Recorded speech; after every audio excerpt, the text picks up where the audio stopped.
आज हम लोग कक्षा 10 हिंदी काव्य के दूसरे अध्याय का अध्ययन करेंगे। दूसरा अध्याय है तुलसीदास जी का। तुलसीदास जी के धनुष भंग के बारे में हमने विधिवत अध्ययन किया। अब हम देखते हैं वन पथ पर। शीर्षक है वन पथ पर, रचयिता है तुलसीदास जी। तो वन पथ पर यह उस समय का वर्णन है जब प्रभु रामचंद्र जी सीता जी को लेकर के वनवास के लिए जो है वनवास के रास्ते पर निकलते हैं। जैसे ही वो अपनी अयोध्या से निकल करके श्रृंगेरपुर के वन में प्रवेश करते हैं वनवास के लिए, जैसे उनका आगमन होता है, फिर उसी समय का वर्णन जो है तुलसीदास जी ने अपने पंक्तियों में यहाँ वध्य कर दिया है। कहते हैं कि पुरते निकसी रघुवीर वधु धरि धीर दये मग में डगद्वय झलकी भरी भाल कनी जल की पुट सूख गए मधुराधर वै फिर बूझती हैं चलनो अब केतिक पर्ण कुटी करिहों की तमें तियकी लखी आतुरता पियकी अखिया अति चारु चली जल च्वै। पुरते निकसी रघुवीर वधु, प्रभु रामचंद्र जी की वधु सीता जी जब अयोध्यापुर से निकल करके श्रृंगेरपुर वन में प्रवेश करती हैं। पुरते निकसी रघुवीर वधु धरि धीर दये मग में डगद्वय, जैसे अपने हृदय में धैर्य को धारण करके, अपने हृदय में धीरज बांध करके वे श्रृंगेरपुर वन के रास्ते पर दो ही पग चलती हैं। धरि धीर दये, धैर्य को धारण करके, दये मग में डग द्वय, मग का मतलब मार्ग में वे दो डग भरती हैं। दो डग का मतलब दो पग आगे चलती हैं। उसे कहते हैं झलकी भरी भाल कनी जल की, उनके भाल पर, भाल का मतलब उनके माथे पर जो पसीने की बूंद हैं वो झलकने लगती हैं। झलकी भरी भाल कनी जल की, जल की बूंदें हैं, पसीने की जो बूंदें हैं, उनके मेहनत से, श्रम से उनके माथे पर झलकने लगती हैं। और पुट सूख गए मधुराधर वे, मधुर ओठों से, उनके मधुर ओठों पर जो पुट थे, जल के जो पुट थे, वे एकदम सूख गए। अर्थात उनके ओष्ठ जो हरे भरे थे, खिले हुए थे, वह जो है गर्मी के धूप से क्या होता है, मधुरा, उनके जो मधुर ओष्ठ हैं मुरझा जाते हैं। फिर बूझती हैं चलनो अब के दिख, फिर सीता जी प्रभु रामचंद्र जी से पूछती हैं कि हे प्रभु चलनो अब के दिख, अभी हम लोगों को कितना दूर चलना होगा।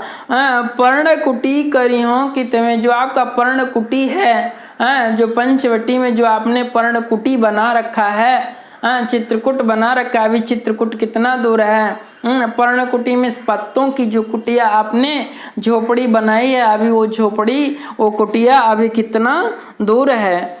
फिर नीचे लिखते हैं तीय की लखी आतुरता, तीय मतलब अपने, तीय का मतलब अपने पत्नी की, अपने जो है सीता जी की व्याकुलता को देख करके तीय की लखी आतुरता, पिय की, प्रभु रामचंद्र जी के आंखों में अति चारु चली जलचय, उनके आंखों से प्रेम के अश्रुपात होने लगते हैं। अपनी पत्नी सीता जी की व्याकुलता को देख करके प्रभु रामचंद्र जी के आंखों से एकदम आंसुओं के बूंद जो हैं झलकने लगते हैं, निकल पड़ते हैं।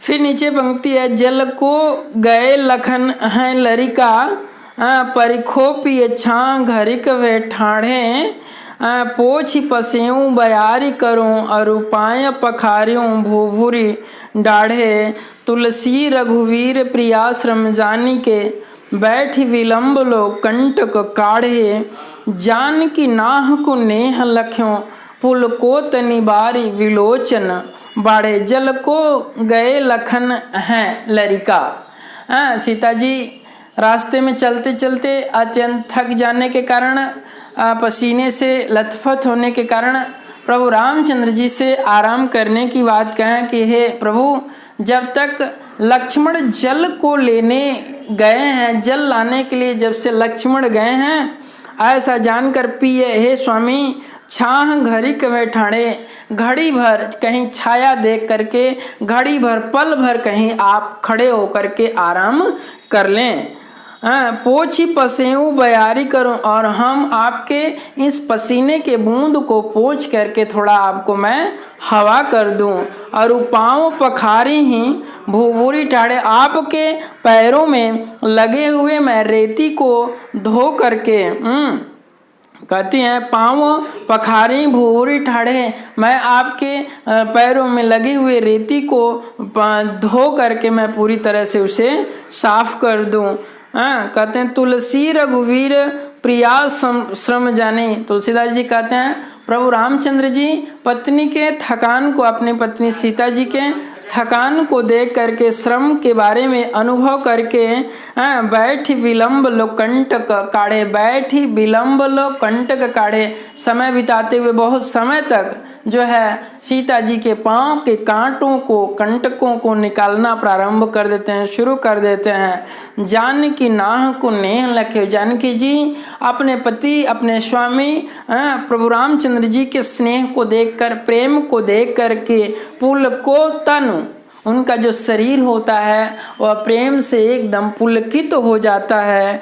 और बारी बिलोचन बाढ़े, बारी बिलोचन, बिलोचन का मतलब उनके आंखों से, बारी का मतलब जल, अश्रुपात निकलने लगते हैं। तो ठीक है, इसमें जो छंद है, ये जो छंद है वो सवैया है, सवैया, ये जो छंद है सवैया है। और रस जो है वो श्रृंगार रस है, ये श्रृंगार रस है। और गुड़ जो है, ये गुड़ है आपका माधुर्य और प्रसाद भी है, माधुर्य है और प्रसाद है। और अलंकार जो है, अलंकार जो है वो अनुप्रास अलंकार है, ठीक है ना, ये अनुप्रास अलंकार है। इस तरह से हमने वन पथ पर के 2 सवैया का विधिवत व्याख्या कर दिया है। यदि आप लोगों को कहीं समस्या होती है तो फिर उसका हमें कमेंट करें ताकि हम आपकी समस्याओं का समाधान कर सकें।